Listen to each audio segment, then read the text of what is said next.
Welcome to the channel. Today, we dive into one of the most amazing transformations in history, the story of Singapore. Imagine this: a tiny island with no oil, no gold, not even enough fresh water, a place many believed could never survive on its own. And yet, in just one generation, Singapore became one of the richest, safest, and most advanced countries in the world.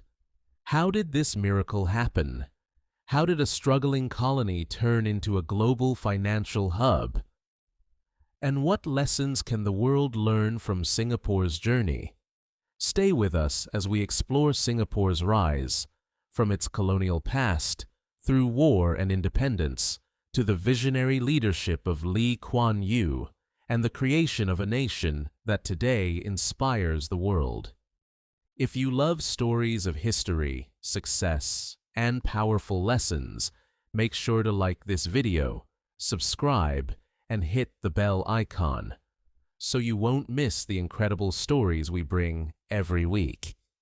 Now, let's begin the journey of how Singapore became rich against all odds. Singapore's story is one of the most astonishing economic transformations in modern history. Imagine this: a tiny island at the tip of the Malay Peninsula, barely larger than New York City, with no oil, no gas, no gold, and no farmland. In 1965, when Singapore became independent, it faced unemployment, housing shortages, racial tensions, and a serious lack of natural resources. Many foreign observers doubted its survival. Yet, in just a few decades, Singapore rose from poverty to prosperity. It became a world leader in finance, shipping, technology, and education. Today, Singapore is home to futuristic skyscrapers, one of the busiest ports in the world, and some of the highest living standards on Earth. This story is not just about money. It is about vision, leadership, discipline, and the ability to overcome impossible odds. To understand how Singapore became rich, we must go back in time, to its roots as a trading hub, its struggles under colonialism, its painful independence, and its bold journey toward modernization. Let us walk through the 7 key chapters of this remarkable transformation.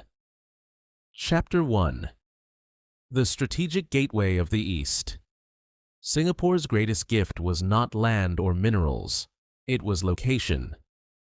The island sits at the crossroads of the Strait of Malacca, one of the busiest sea lanes in the world. For centuries, this narrow stretch of water connected China, India, the Middle East, and Europe. Whoever controlled this passage could influence global trade. Early trade.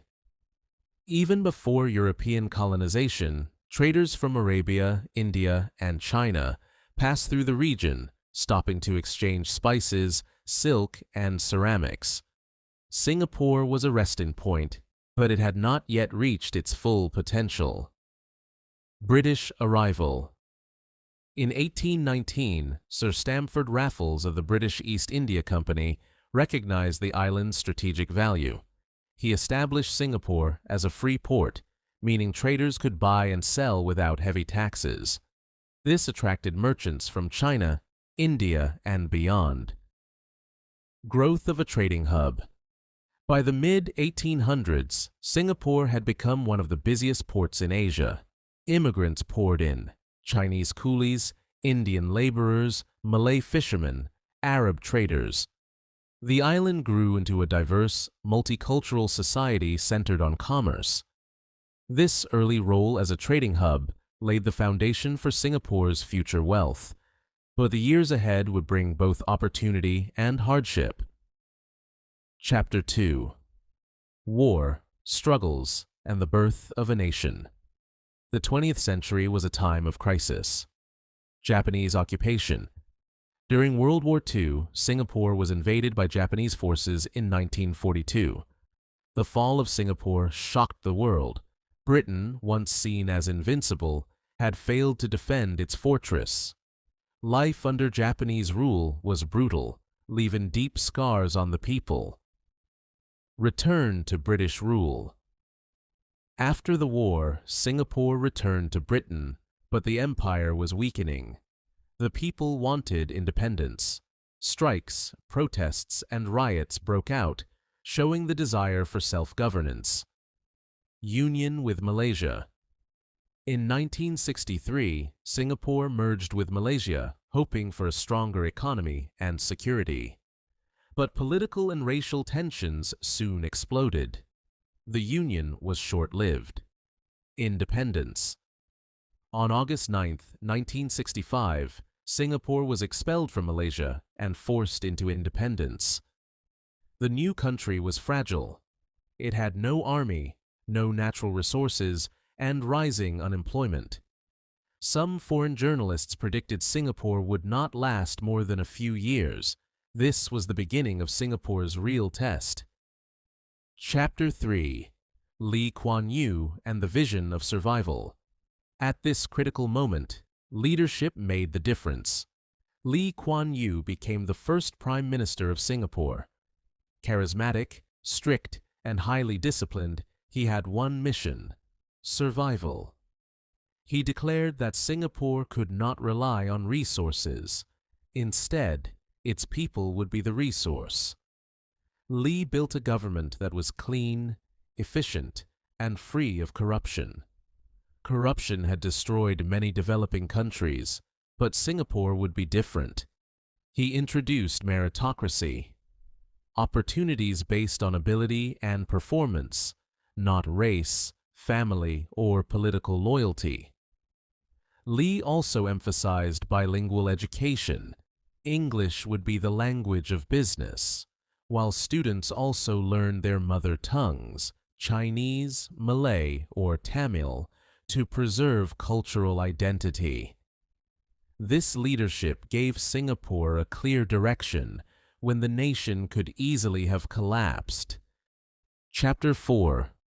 Industrialization and the Birth of Modern Singapore. With leadership in place, the government turned to the economy. In the late 1960s, Singapore launched a bold plan: industrialization. The goal was to attract foreign companies and create jobs. To achieve this, Singapore built Jurong Industrial Estate, transforming swampland into a massive industrial park. Factories in electronics, shipbuilding, and petrochemicals were established.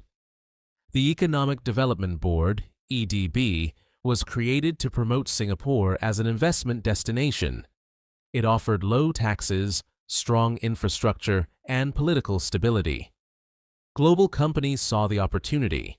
American, Japanese, and European firms set up factories. Thousands of jobs were created. By the 1970s, Singapore had moved from a poor trading port to a manufacturing powerhouse. Chapter 5. The rise of a global financial and trading center, Singapore did not stop at manufacturing. It looked further ahead. In the 1980s and 1990s, the country expanded into finance and services. Its location, strong legal system, and low corruption made it an ideal place for banks, insurance companies, and trading firms. Singapore's port became the busiest container port in the world, and Changi Airport became a top aviation hub. The economy diversified into oil refining, electronics, biotechnology, and tourism. By this time, Singapore had earned the title of one of the four Asian tigers, alongside Hong Kong, Taiwan, and South Korea. These countries grew rapidly, becoming symbols of Asia's economic miracle. Chapter 6. Housing, Education, and Social Unity. While building its economy, Singapore also invested in its people. Housing. The government created the Housing Development Board, HDB, to provide affordable, high-quality housing. Today, over 80% of Singaporeans live in HDB flats, preventing slums and giving citizens pride of ownership. Education. Singapore poured resources into schools and universities, producing one of the most skilled workforces in the world. Its education system now ranks among the best globally. Multicultural harmony. With Chinese, Malay, Indian, and other communities, Singapore managed potential conflict by promoting racial equality, religious freedom, and national unity. This focus on social stability meant that economic growth was shared by the people, not just elites. Chapter 7. Singapore Today, a Modern Miracle. Today, Singapore is often described as a city of the future. Its skyline is filled with glass towers, luxury hotels, and iconic landmarks like Marina Bay Sands and Gardens by the Bay. It is consistently ranked as one of the safest, cleanest, and most efficient cities in the world.